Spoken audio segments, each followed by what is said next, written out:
Welcome to the extras of the 30-Minute Kiss podcast. We put the X in extras. This is Big Steve, and alongside me is my partner in crime, Doc. Doc, how are we doing this fine day? We're doing lovely this fine day. How about you?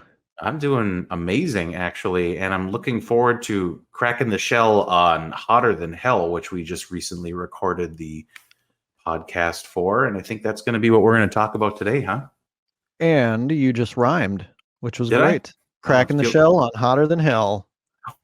God, I'm channeling my inner Dr. Seuss right now. Does that ring a Yeah. bell? Oh man, love it.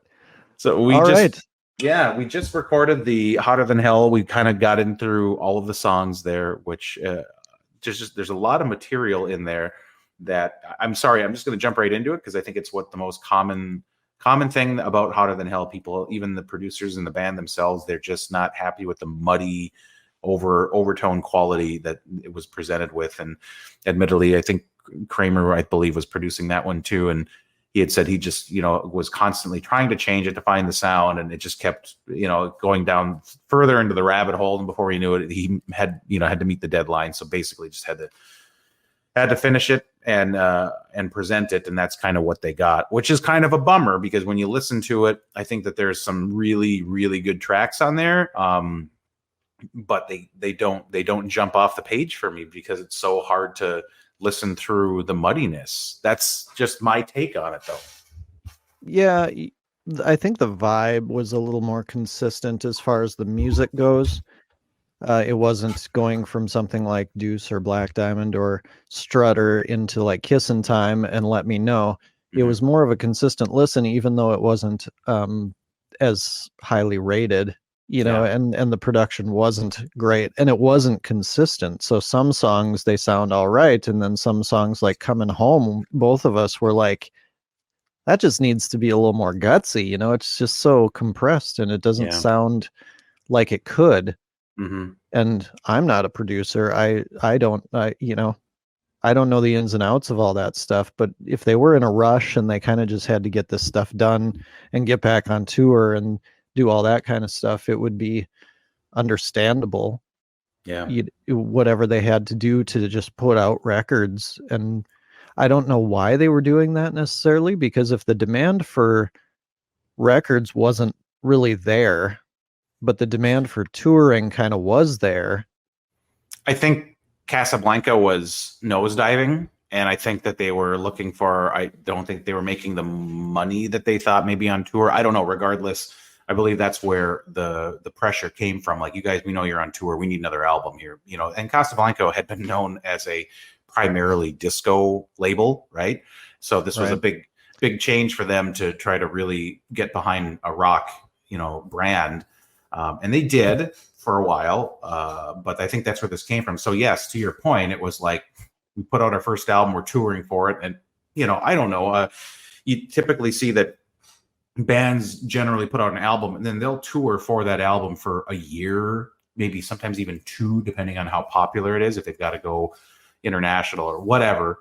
But they weren't even on tour for 6 months when they got called into the studio again. Like, you guys, we need another album, so let's do it. Not only that, wasn't even on their home turf. They go across the country to California to record it, right? So that had to factor in a little bit too. Yeah, it would be interesting. I mean, we get some of this information from the books and from the interviews and all that kind of stuff, but it would have been interesting to actually be part of the conversation and part of the group at that point, to see where all this was coming from. And to see who was kind of pushing what. And I imagine, yes, Casablanca was pushing to see, okay, the first album didn't do great. Let's see if we can make a little money doing a second one, because we need money for touring. And I believe Bill Aucoin, was paying for a lot of their stage show and some of his own credit card. Yeah, just paying out of his own pocket because he believed in them and what they were doing. So maybe it was just kind of an attempt to make a little money, or at least get the name out there a little bit more, even if the records weren't super solid. At least get the name out there and get some of the songs out there so people would go, oh, I might want to go see them when they come through town. And so I get it. Yeah. I think what I would love to see more is I love deep diving into the what don't we know necessarily from a nerdier standpoint. Like I don't care about the infighting. I don't care about the girls. I don't care. I mean, that's whatever. It is what it is. That's not the stuff that interests me about the history that's behind, any band that I enjoy, but specifically Kiss, right? So a lot of the times we reference our Behind the Mask, which I'm holding up in the screen right now because it's the official authorized autobiography in the band, and people who had a hand in making the albums go through and they give you a really good synopsis of virtually every song, in the catalog, where it came from, and then a little tidbit on some of the recordings. Well, there's more. There's like I have shouted out loud, which you can't see here, but there's one that's specifically on the recording of Destroyer, and this is a thick book. I have one that they did for The Elder, which was, oh my God, that's going to be about a 3-hour conversation. But anyways, there's what I would love to see, and this is where you get into the nuts and bolts of what they use equipment and the stories on why they record the way they did, what they had access to. And in this one that I'm reading, and I think it's even mentioned in there, one of the engineers that was very prominent in the early albums was Corky Stasiak, I believe. And he's got a lot to say. He was right there with Eddie Kramer. He's with Ezrin. He's kind of alongside for a lot of this stuff. He had been keeping journals for all of those years as an engineer. And I would give anything to see what this guy could compile and actually release. I mean, that's the goal. That's the stuff that if you're a nerd like us, you're a musician, you like talking equipment, you like talking, what prompted them to use what, why they had to use it, how they replaced Paul's guitar that they accidentally broke when they brought in executives during the recording. All of the stories like that, like that's the juicy stuff that I like to learn about when it comes to the history of the band. Yeah, and some of that tends to just be a little too much for me. I would love to be sort of involved, for a little bit, just to see kind of, like I said, where some of this stuff was coming from. But my attention span sucks, so it's difficult for me to read and retain information. So I don't do a lot of reading as far as my job, right? Stuff. Yeah, that's your job on this podcast, is to bring that aspect of it, because for me, it's more about feeling the music, looking at the artwork, that kind of stuff. Right. And I do love deep diving into production and that kind of stuff. And I wish I had the attention span to just sit and read a book over the course of a couple of days. I know people who can read a book in a day and, just love doing it. Oh, yeah. And I can't do that. I have to read like 5 pages at a time in order to retain anything. So, yeah, I'm not able to do that. So I'm going to rely on you for some of that inside information from some of the producers and the management and even the band themselves. I have listened to a lot of interviews, watched a lot of content, but not a lot from these early days. And as we're going through this chronologically, the early days, people seem to be so interested in the early days and what happened and kind of how they got going on what they were doing. And, once the 80s kind of come along and media is such a big thing, releasing VHS tapes of this or that, or interviews were more prominent on TV maybe. And maybe some of the album sleeves, once CDs came out, they included more content lyrically and production wise, and some of that stuff was more available than it was in the 70s. So basically all you have is word of mouth stuff, and that's cool stuff. And so I will rely on you for that. And it's fun because online, social media, I follow like Bruce Kulick. He does a ton of stuff online nowadays. So it'll be fun once we get into that 80s stuff where Bruce was part of the band, because now he's going back and sort of reliving some of those albums that he had played on and some of the years that he was with Kiss. Anyway, jumping off subject, back to Hotter Than Hell. So let's chat album artwork, because I know in different conversations that we've had not on this podcast, you kind of were saying, well, I don't really get the artwork. It's a little weird for you as far as the album goes, with the I'm not sure what language it is. Japanese. It's Japanese, yeah. Japanese symbolism, some of that stuff on the cover. I think the cover is cool. I don't know that it necessarily connects with the album, and I'm not sure why they went that direction. I like the artwork, but I'm not sure why they went that direction. Yeah, and I think that that's probably what I look at it as an entire package, right? So the first album catches your attention. Four guys in clarity, right? Black and white makeup. It's like it's attention grabbing, right? And that's probably one of the things. Like I like the first album. I think holistically the songwriting is pretty darn good. The production is actually pretty darn good for 1974, 73, whatever. I just thought everything about Hotter Than Hell was a step backwards. It was like they it's a blurrier, more distorted cover, right? It's just grittier. It's got some, I don't know, it's pixelated, or I don't know if it's pixelated, but it just doesn't, it's not clear. I know they had to be creative because Ace didn't have half of a face after his car accident. So they're airbrushing certain things. And maybe that was part of the creative license they took, was like, well, since we have to kind of blur half of his, let's just blur everybody's. So it's a little, it's just grittier, right? And so then it's kind of confusing because the front cover is that, and then the Japanese logo and art on there, and then the back is just this hedonistic pictures of the four guys in different, and I just it lacks any kind of cohesion for me, and it reflects that way in the whole presentation, because the rest of the record, the sound of the record is jumbled and not necessarily cohesive to me. So I don't know. It's a very odd step, and it's not necessarily like it's a step backwards. It's like it's a lateral step instead of an attempted step forward. Is kind of my thought on that. So we had talked about the fact that, okay, this is the second album. Nobody knows who these guys are at this point, unless you were in the scene in New York at that point. We had a conversation, and the second album cover art is confusing on this album because the first has their makeup, four guys in makeup. The second has four guys in makeup with a bunch of Japanese imagery. Mm-hmm. Are these guys Asian? Yeah. Like we asked that question, and we're going, how would you know? Right. Nobody would know. Yeah. So maybe it's an Asian band.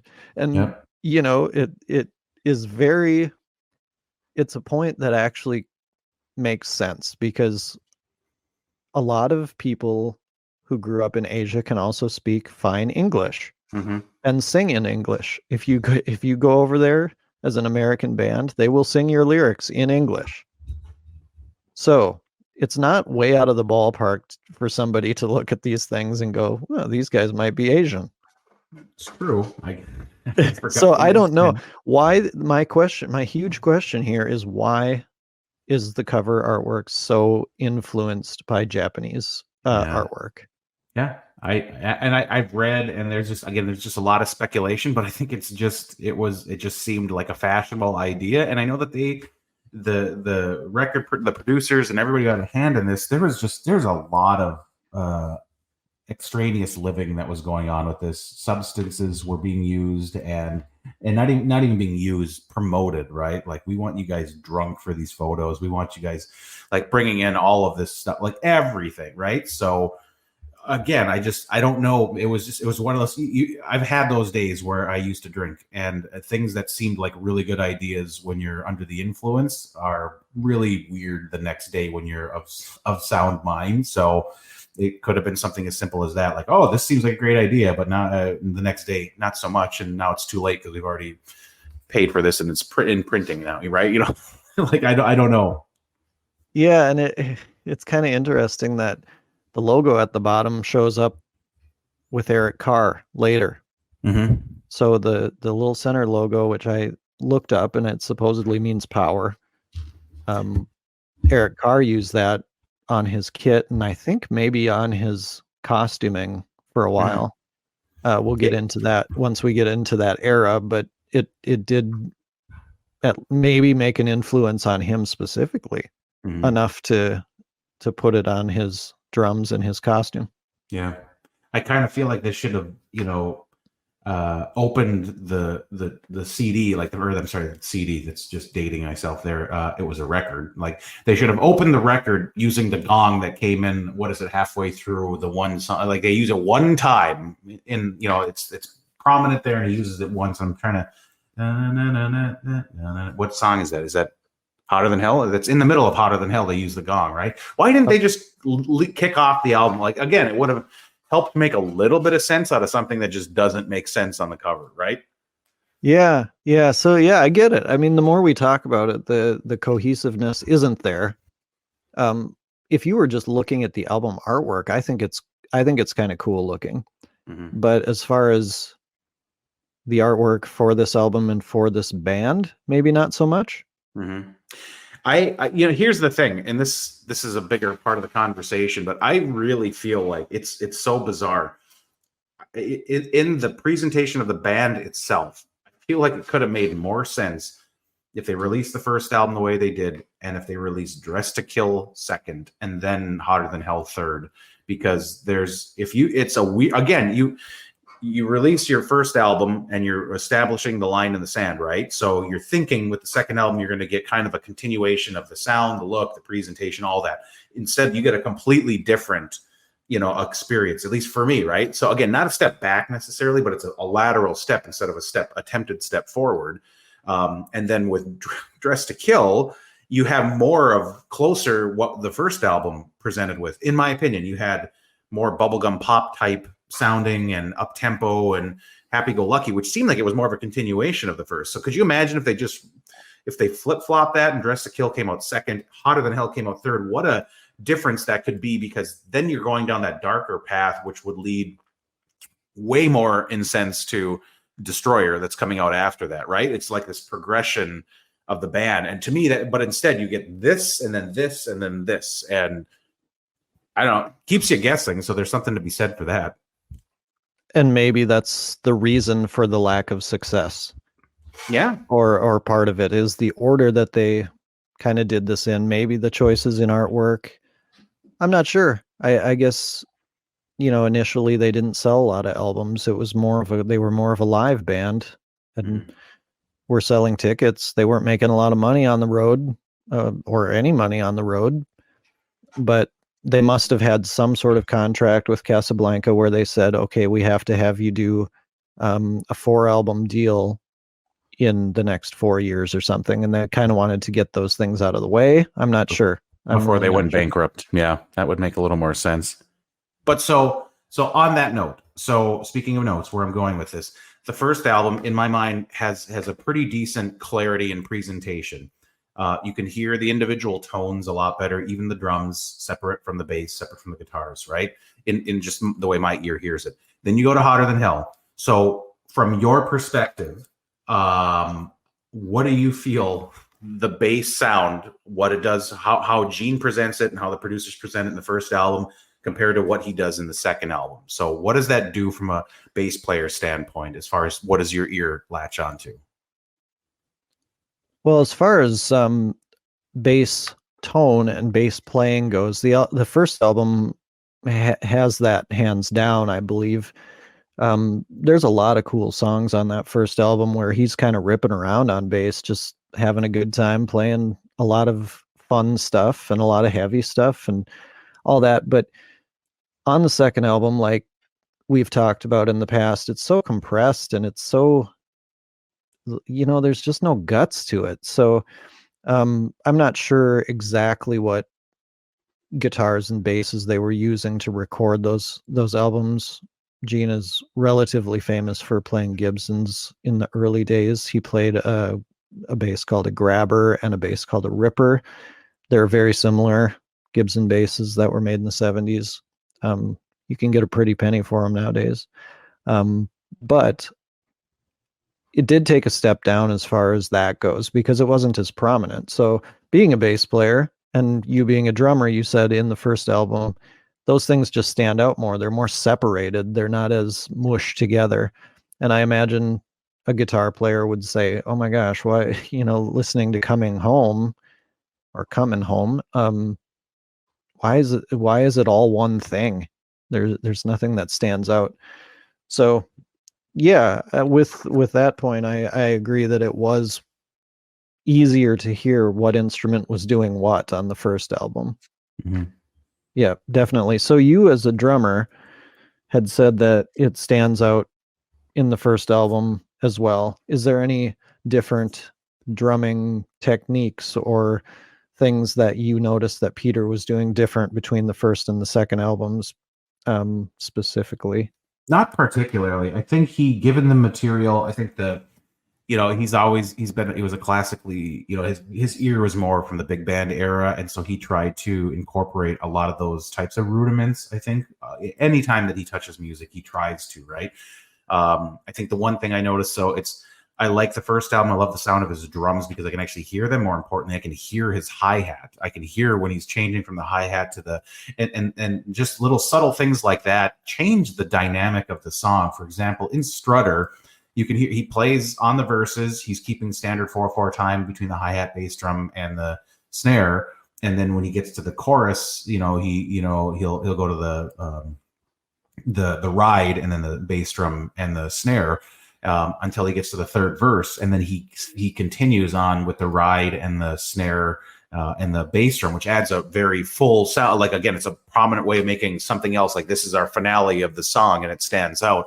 You don't get to hear those little nuances at all on Hotter Than Hell, in my opinion. Not only that, you can hardly hear any of his cymbal work in general. You can hear the snare, which sounds like, later on in the 80s, a lot of bands adopted literally a blanket over some of the drums, specifically the snare, to achieve this really dampened, I don't know what it was, but we'll talk about that later. But that almost is the sound that you get, and you get a muffled out bass drum.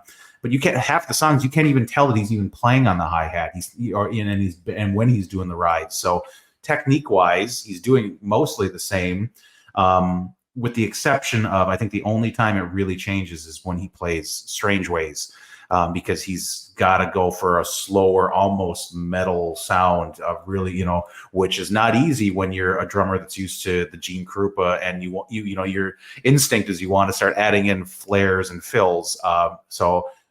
Understated drumming on that for what he had, but you can't hear it. That's, I think, the most frustrating part. Yeah, so we're in similar boats on that, similar opinions, and I imagine a primarily guitar player would think the same. So once again, Steve and I both play drums, a little guitar, and a little bit of bass, so we do know some stuff about each, but I'm primarily bass player, he's primarily a drummer, so we're not experts by any means on guitars and that kind of stuff. So with that being said, anything that you would like to end with here? We're getting towards 20. No, I think we covered the bulk of this album. Has got, like I said, great material that the great material shows up on a live. That's the biggest thing, is that you get to hear, the good songs that they created here, but you get to actually hear it better in the live version. So we pretty much, other than that, just the presentation of Hotter Than Hell for me is just slightly unremarkable. So I think we covered all the main points when we reviewed the album itself. But it is followed up by a tremendous studio album that we're going to be talking about next, that I can't wait to get into a little bit more. All righty. Well, great. Let's sign off for this one. And next time, Dress to Kill extras. Yeah. We'll see you next time, folks.